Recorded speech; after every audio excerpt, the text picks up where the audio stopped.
Rarísimo momento, por mí por lo menos. A veces que Sofi está en modo fan, a veces que estoy en modo fan yo. Hoy es mi día. Porque estamos para hablar con Ricardo González, escritor de 20 libros de ovnis. Creo que esa presentación ya explica perfectamente de qué vamos a hablar, con quién vamos a hablar. Ricardo González. Hola, ¿todo bien? Un placer conversar con ustedes, Sofi y Santi. Gracias por la invitación, amigo. Gracias a vos. No puedo creer, primero, que ya escribir 20 libros de lo que sea. Ya es una bocha. Mal. Pero que sea de ovnis es lo que me atrapa a mí. Quiero que arranques vos contándome más o menos como lo básico, si alguien no sabe nada de ovnis. Pero primero una pregunta. ¿Vos creés que existen, no? No tengo ninguna duda de que sí. este fenómeno es auténtico. Y también estoy convencido que en un porcentaje de las observaciones que no tienen explicación, estoy seguro de que hay una inteligencia no humana observándonos. ¿Y no les caes bien vos? O sea, digo, ¿por qué no bajan y te dicen, che, Ricardo, ya que nos descubriste, nada, te contamos un par de cosas más? ¿Se entiende la pregunta? Bueno, más allá de la investigación de este fenómeno, objetos que se han visto, se han filmado, se han registrado, y todo lo que hemos venido estudiando, primero mi país de origen en Perú y también aquí en la Argentina, mi esposa de hecho es argentina, de Buenos Aires. Okay. También se han dado reportes, Santi, de encuentros cercanos, ¿no? De entidades de aspecto humano que se han visto asociadas a estas observaciones, y yo también he sido testigo de esos encuentros, acompañado de reconocidos investigadores en varios países, en donde han surgido estas extrañas figuras, como decía, muy parecidas a nosotros, luego de un avistamiento muy importante de estas extrañas luces. Ya estoy adentro yo. No sé vos, Sofi. Tengo un poquito de... ¿Te da miedo estas cosas o no crees en nada o qué? ¿Cuál es tu postura con los ovnis? Me da cosa. ¿Te da cosa? Es como que me da miedo saber. Pero nunca me da... O sea, va en contra mío porque... ¿Te gusta saber? Me gusta saber. Pero si Ricardo se escribió 20 libros, me da morbo, está bien. me da morbo. Me da morbo, por eso puedo pedir la anécdota más escalofriante. Ok. El tema es muy complejo porque, a ver, vamos a estar todos de acuerdo. Recibimos una educación, creo que en América Latina no es muy diferente, que está marcada por la religión, está marcada por nuestros paradigmas históricos, en donde no necesariamente se habla de estos temas, pero en mi país, en Perú, se hablaba muchísimo a través de las leyendas, la tradición oral, de los mitos, que dioses de las estrellas habían tenido algún tipo de comunicación con nuestros ancestros. También uno visitando de la época del colegio, los museos en Perú, encuentra cerámicas y todo tipo de elementos arqueológicos que sugieren, no digo que sea así, sugieren pues entidades aladas o hasta seres con escafandra que llaman muchísimo la atención. Obviamente al investigar todo esto y al experimentarlo, uno puede tener miedo, como dice Sofi, pero es un miedo a lo desconocido, no necesariamente de que esto pueda ser algo negativo o tenebroso. Pero sin duda, como mencionaba minutos atrás, una de las anécdotas más increíbles ha sido, como mencionaba, haberse encontrado cara a cara con entidades de aspecto humano que han surgido en medio de un bosque o en medio de las montañas, habitualmente en zonas un poco más separadas de las grandes ciudades, y luego de un avistamiento muy claro de estas luces. Yo he sido testigo en más de una ocasión de este fenómeno, como ya dije, acompañado de otras personas, y constatar de que aparecen pues hombres o mujeres de casi 3 metros de estatura, cabeza, tronco, extremidades, como nosotros, solo que los rasgos son muy estilizados, la tez muy blanca, son las manos y el rostro descubiertos, ya que estaban vestidos con una especie de enterizo metálico muy pegado a un cuerpo que era esbelto y proporcionado. Era como si uno estuviese soñando, como si esto fuese una alucinación. Esto no podía ser verdad, y tal vez la gente que esté escuchándome ahora pensará que es una mentira, que estoy loco, que esto no ocurrió, pero lo hemos visto con un colectivo de personas, con diferentes testigos. Esto se viene reportando hace muchísimo tiempo, y encontrarte cara a cara con ello te hace pensar que todos tus paradigmas culturales eran equivocados.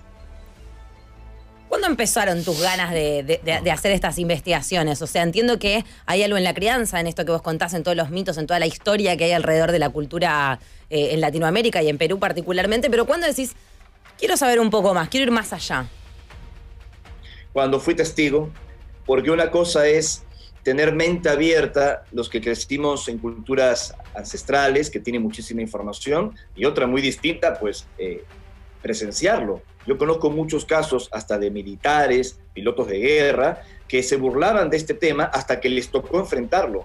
Y guardando las distancias con los pilotos de guerra que he mencionado, que luego podría citar, si quieren, algunos nombres y apellidos concretos, fui testigo, como digo, de la observación de estos objetos luminosos que han aparecido en los cielos de Lima. Primero en la niñez, cuando iba de paseo con mis padres a Chosica, una zona de sierra, a las afueras de la capital, y luego el incidente más concreto, que fue ya la gota que colmó el vaso, el verano de 1988, yo era un muchacho de 14 años, mientras estaba jugueteando allí en el patio, que permitía ver el cielo, era un patio con cielo abierto, aparece un objeto rojo, casi amarillo, con una intensidad muy propia como la del sol, muy brillante, que se va moviendo muy despacio hacia el océano Pacífico. Era tal vez más naranja, era muy intenso, siempre lo escribo con una potencia como la del sol, muy fuerte.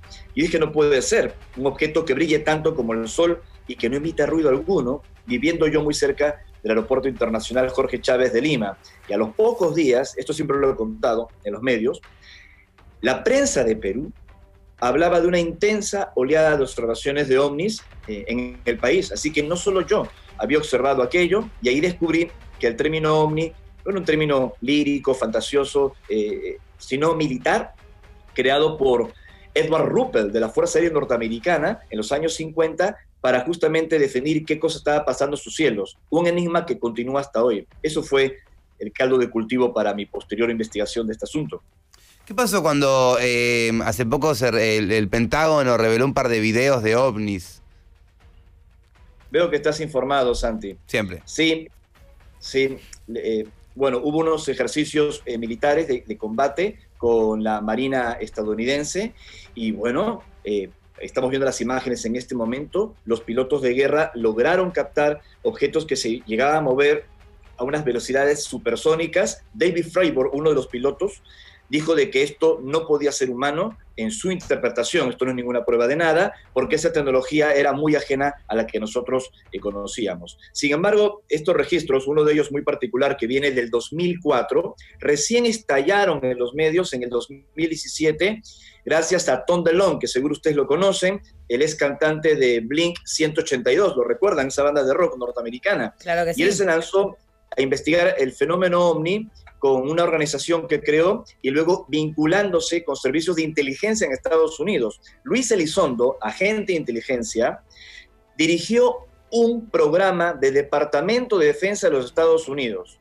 A ver, la gente que está viendo ahora Vortrix, Generación Perdida, uno puede decir, esto de los ovnis es una tontería. Entonces que me expliquen por qué el Departamento de Defensa de los Estados Unidos invirtió millones de dólares para investigar todo esto. Que expliquen por qué el director de ese programa militar norteamericano, el citado Luis Elizondo, dijo a varios medios de comunicación en el mundo, incluso argentinos, que no descartaba que detrás de esos objetos que no tenían explicación convencional, luego de todos los estudios, podría tratarse de tecnología extraterrestre.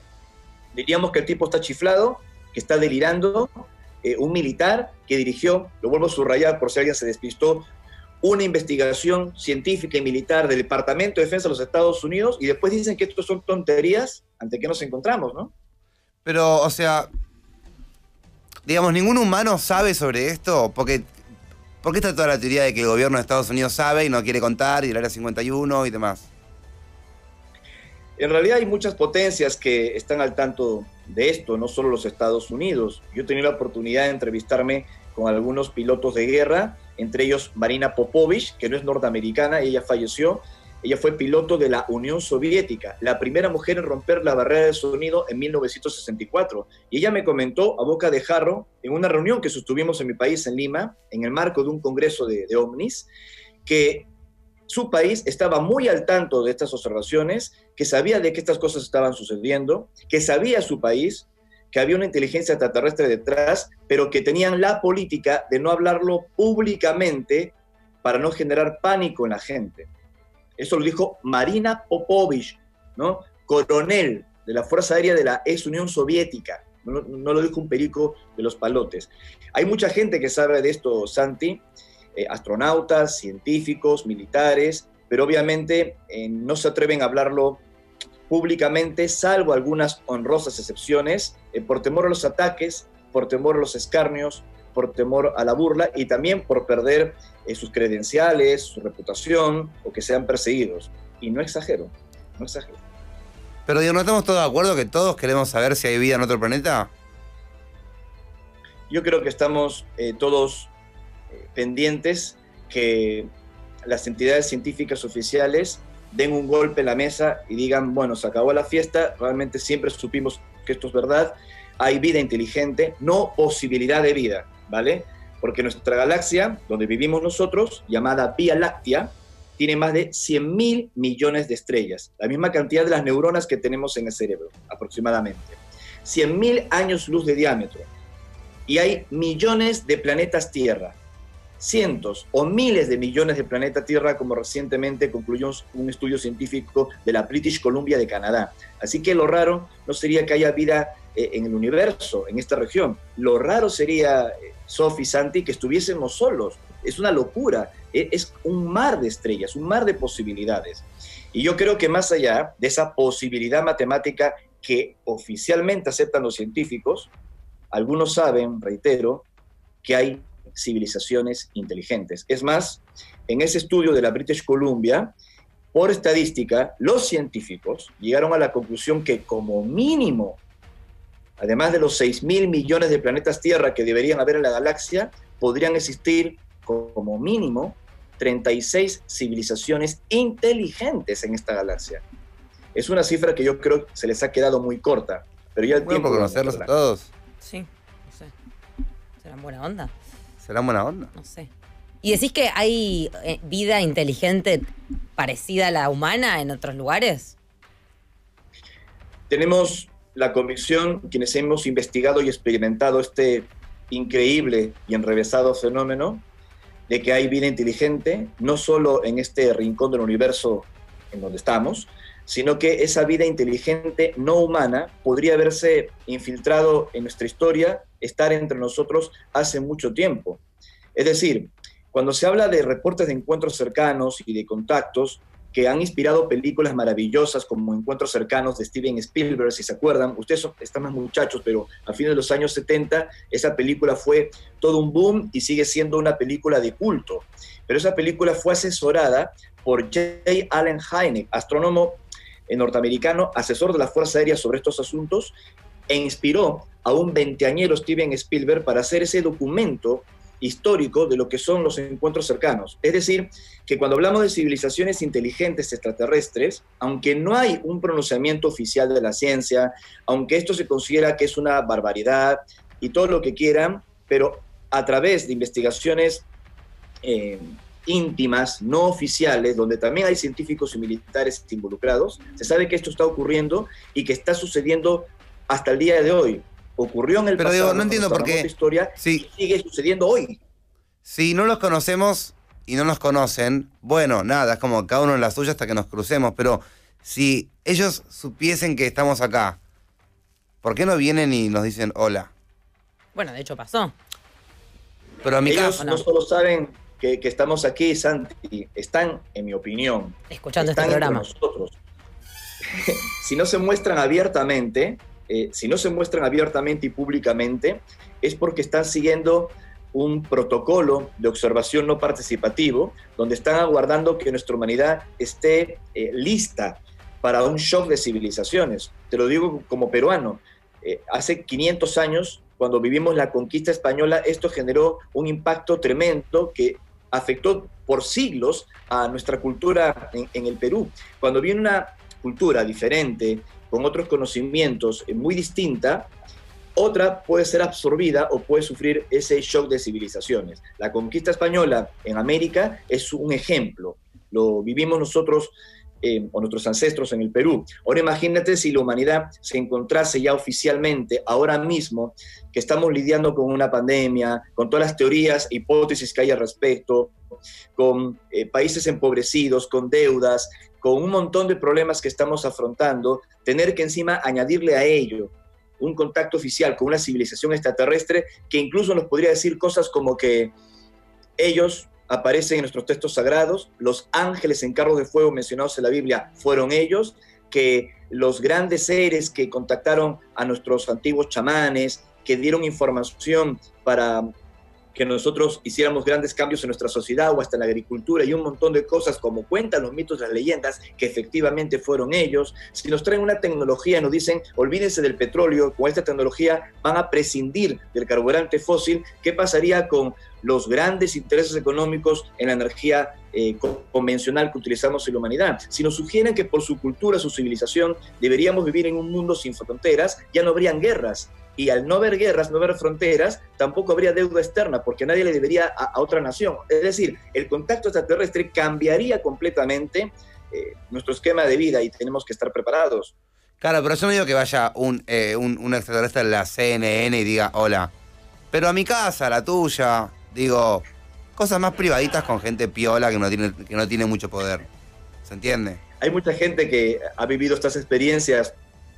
Como les mencionaba al inicio de esta entrevista, afirmo haber visto a estos seres o quienes fuesen en compañía de otros testigos luego de potentes avistamientos ovni, como ocurrió, por ejemplo, en el 2014 en Mount Shasta, un volcán dormido al norte de California. Pero es muchísima la gente que ha reportado este tipo de experiencias. No solo encuentros cercanos cara a cara con estas entidades, sean quienes fuesen, o también el solo encuentro bastante intenso con estos objetos, que obviamente no son ni drones, ni satélites, ni tecnología militar secreta, que han salido del encuentro hasta de pilotos, como fue el caso hace 25 años de Jorge Polanco, que lo estoy mencionando mucho últimamente en los medios, porque esto ocurrió aquí en la Argentina. Ustedes recordarán, se está cumpliendo el 25 aniversario, este mes de julio, el día 31, cuando Polanco, a bordo de un avión de Aerolíneas Argentinas, haciendo su aproximación a la pista del aeropuerto San Carlos de Bariloche,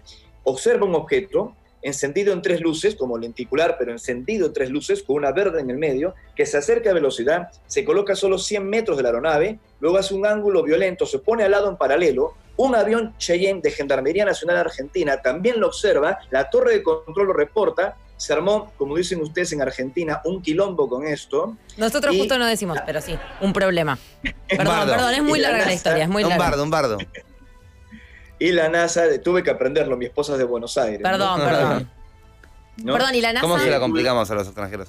¿Y la NASA qué? Un curso antropológico argentino. Pero la NASA, lo que quería terminar es que se entrevistó con el señor Polanco. Mira. O sea, la NASA no se entrevistaría con un piloto de las Aerolíneas Argentinas si este caso hubiese sido una alucinación. Te iba a preguntar porque en Twitter estaban preguntando por el bosque energético de Miramar y yo dije, no le voy a preguntar a Ricardo de Perú sobre el bosque energético de Miramar, pero pregunta. Ya que conoces Argentina, capaz me podés contar algo que sepas sobre el bosque energético.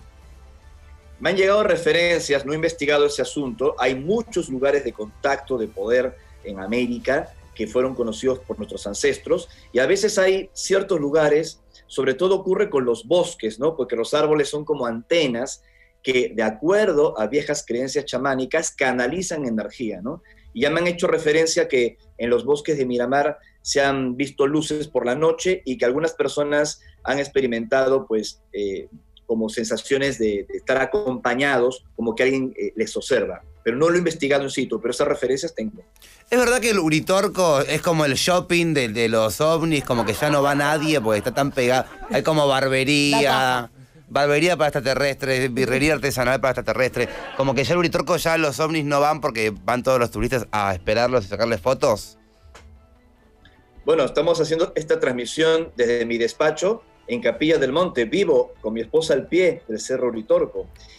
Y definitivamente no esperaba quieran venir acá. Nosotros desarrollamos unos congresos de investigación donde hemos invitado a grandes estudiosos, entre ellos a mi recordado amigo, que en paz descanse, Fabio Serpa, que fue el último congreso que participó con nosotros aquí.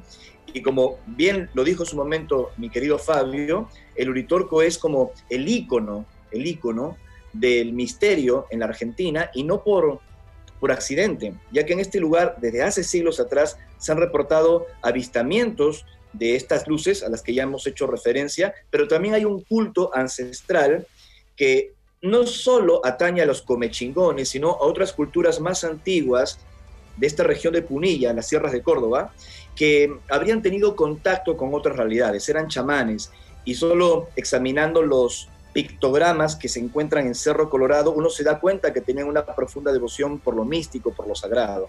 Así que este es un lugar de contacto, como diría un chamán peruano. El Uritorco es un apu, ¿no? El apu Uritorco. Apu significa en quechua señor, protector, el espíritu que cuida. Y Uritorco, aunque hay otras traducciones, Urin es abajo en quechua. Y Orco significa cerro en quechua. Así que Uritorco también significaría lo que está debajo del cerro. Por eso se habla tanto de misterios subterráneos en esta región. Wow, pará, tengo más preguntas. ¿Es verdad que la NASA tiene un campo en Uruguay? No si no querés contestar, podés hacer así, Ricardo, mirá. ¿Primicia para Ricardo González o what? No, tengo algunas referencias de periodistas investigadores allí en Uruguay que han investigado algunas bases muy importantes norteamericanas en América Latina, y se ha hablado de Uruguay, de Paraguay y particularmente últimamente de Chile. Todo esto obviamente es imposible de contrastar, de corroborar. La de Chile es la que más hemos estado siguiendo, que estaría camuflada supuestamente con ese complejo de observatorios que se han instalado al norte del país, exactamente en el desierto de Atacama, ¿no? No estoy hablando de iniciativas científicas oficiales, que esto lo sabe todo el mundo, y haciendo una rápida investigación en Internet lo va a verificar. Me estoy refiriendo a experimentos secretos en lugares que tienen una particular energía, tienen un particular fenómeno magnético que lo han venido pesquisando. Algunas de las personas que me refirieron esta información sobre investigaciones de NASA de forma secreta, encubierta en América Latina, fue el astronauta Edgar Mitchell, capitán del Apolo 14. Tuve la oportunidad de comer en su casa. Estamos hablando del sexto hombre en caminar en la Luna, y me entrevisté con él en su casa en Florida. Y él me decía de que había un programa de NASA donde no exactamente tenía que ver con la carrera espacial y todo lo que nosotros sabemos, sino que había un departamento que investigaba lugares donde habían fenómenos anómalos, y llegaban de civil y los investigaban con aparatos, con tecnología que desconocemos. Esto me lo dijo Edgar Mitchell. Y me habló de un lugar concreto en Argentina. O sea, ¿vos estuviste con un tipo que estuvo en la Luna? ¿Perdón? ¿Tuviste con un tipo que estuvo en la Luna? Sí, con Edgar Mitchell. Wow. El capitán del Apolo 14. ¿Y cuántas preguntas le hiciste? ¿6.000? Un montón. Obvio, por ejemplo, no puedo creer. Entre la charla que tuvimos con el astronauta, acompañado de otros investigadores como Reiniero Hernández de la Fundación Free de Estados Unidos, yo le pregunté si realmente él había tenido algún encuentro ovni durante su misión espacial, y él me dijo que no había tenido ningún encuentro ovni en el espacio. Pero sí me dijo que había tenido una experiencia de contacto con una entidad de luz que se le había aparecido estando en tierra después de haber culminado sus misiones como astronauta, y que eso le había cambiado la perspectiva, y que había obtenido información de encubrimiento de NASA y también de los militares en su país sobre el fenómeno OVNI y su connotación extraterrestre. Esto me lo ratificó. No es muy difícil constatarlo, porque ya Edgar Mitchell, que falleció, pero hay muchas entrevistas que él brindó a la prensa norteamericana denunciando a su país por haber ocultado el aspecto extraterrestre detrás del fenómeno OVNI. Wow. Yo quiero hacer un viaje ufológico con mis amigos por la América Latina. Hace 2 años que lo quiero hacer, nunca lo hice. ¿Te puedo llamar para organizarlo? Sería encantado encontrarnos, Santi, Sofi. Yo les sugiero que no dejen de visitar mi país, el Perú, porque creo que toda la cultura andina, todos los misterios y todos los lugares mágicos que hay en este continente nos tienen que hermanar. Creo que son lugares que funcionan como un espejo. No buscar afuera lo que uno antes tiene que buscar dentro, lo que uno tiene que encontrar. Eso fue lo que aprendí investigando este fenómeno, que al final el verdadero encuentro cercano que uno tiene que alcanzar no es con los extraterrestres o con estas informaciones, sino te estás buscando a ti mismo. ¿Cuál es tu lugar en el universo? ¿Cuál es la razón de tu existencia? ¿Cuáles son tus sueños? ¿Qué vamos a hacer por las generaciones futuras? ¿Por qué nuestros ancestros vivían de otra forma, con mayor armonía con la naturaleza, y ahora nosotros somos un desastre y nos creemos pues intelectualmente desarrollados, nos creemos personas sumamente sensatas, sumamente maravillosas, y hasta la propia naturaleza se está volcando en contra nuestra, como está pasando ahora, demostrándonos de que hemos hecho mal en nuestro comportamiento? Entonces, les invito a que conozcan también lugares maravillosos de Argentina, de misterio, salir un poco a veces de la ciudad y obviamente bienvenidos a mi país, al Perú, que es un país hermano de la Argentina, que tiene muchos lugares además de Cusco, ¿no? Que significa el ombligo del mundo, un centro magnético. Hay muchos lugares como las líneas de Nazca, el lago Titicaca, lugares de poder realmente increíbles que a mí me afectaron desde muy joven para investigar también estos misterios. Ay, qué lindo. Ojalá podamos ir a recorrer esos lugares. Y más con tu asesoramiento. Ricardo González, @Legado Cósmico. Así lo pueden encontrar en redes, así pueden también interactuar con él, acercarse a sus libros, que son, más de 20. Son 20. Son 20. Un placer tenerte aquí en La Loye. Gracias. Un placer, un gran abrazo a todos. Gracias. Chao, chao. ¿Te gustó?